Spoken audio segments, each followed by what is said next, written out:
Measuring performance and speed up and efficiency. So, defining performance. There have two key perspectives. We have latency and throughput. So, performance in computing is rarely a single number. It is usually a trade-off between two opposing metrics. So, una is latency. Response time, the time between the start and completion of a task, lower is better. And yung pangalawa is throughout bandwidth. So yung latency, the time between and the start. So nagkakaroon sila ng pagitan sa oras at sa pag-i-start. So throughput, bandwidth, the total amount of work done in a given time, higher is better. Optimization usually target one of these, often at the expense of the other. Speed up, the OR metric. Speed up measures the relative performance improvement of executing a task in a faster system or parallel system versus a baseline serial system. So meron dito S is equal to T all over T new. So yung S is speed up factor. Tapos yung T na isa is all execution time of the original serial task. Yung pangalawang T is new execution time of the improved parallel task. So ideal linear speed up means doubling processors halves the time. Amdahl's law, the serial bottleneck. Amdahl's law dictates the theoretical maximum speed up of the program with fixed workload. It states the speed up is limited by sequential fraction of the code. So meron ulit computation dito S over n parenthesis is equal to 1 over 1 negative p parenthesis plus p over n. So even though infinite processors and infinite, so speed up is capped at 1/1 minus p, where p is the parallel proportion.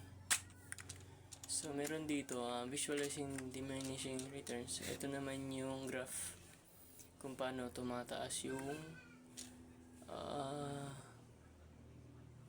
number or yung processors ng speed limit, kung paano gumagana siya kabilis. Gustafson's law, breaking the limit. So scaled speed up. Gustafson argued that as we get more power, we don't just solve the same problem faster, we solve larger problems. The problem size scales with the number of processors. Weak scaling, the serial fraction becomes less significant. Here speed up scales linear with n. So meron na namang tayo makikitang formula dito. S and close open parenthesis is equal to n negative 1 minus p close in open parenthesis asterisk n minus 1.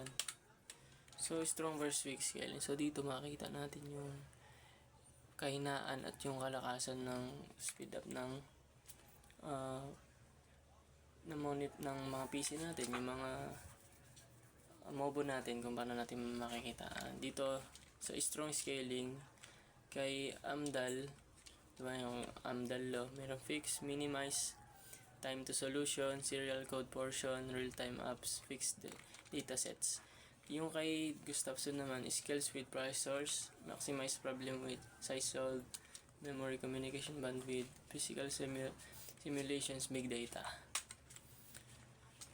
So, sa efficiency naman, resource utilization, are we wasting power? So, makita natin, di ba, sa mga cellphone, may mga, pag naglalaro tayo, meron na mga parang power saver, pag meron na sa screen are we wasting power? Efficiency measures how effectively the resources processors are utilized. Ideally, E is equal to 1 close in open parenthesis 100%.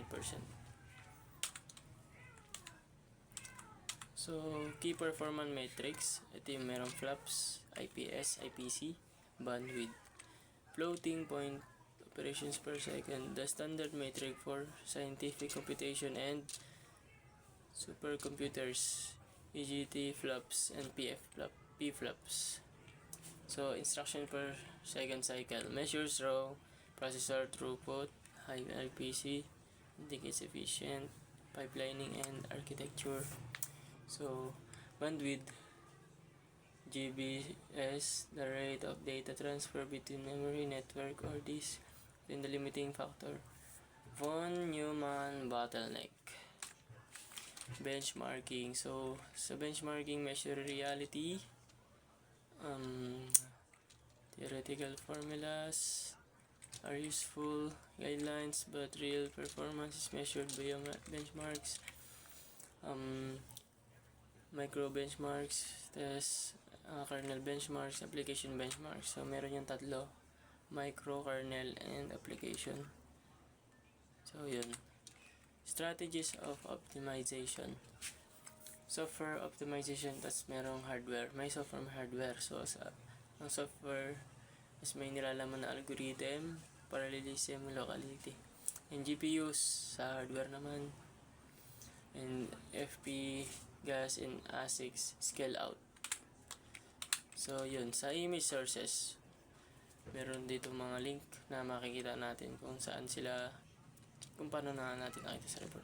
So, yun lang po. Thank you.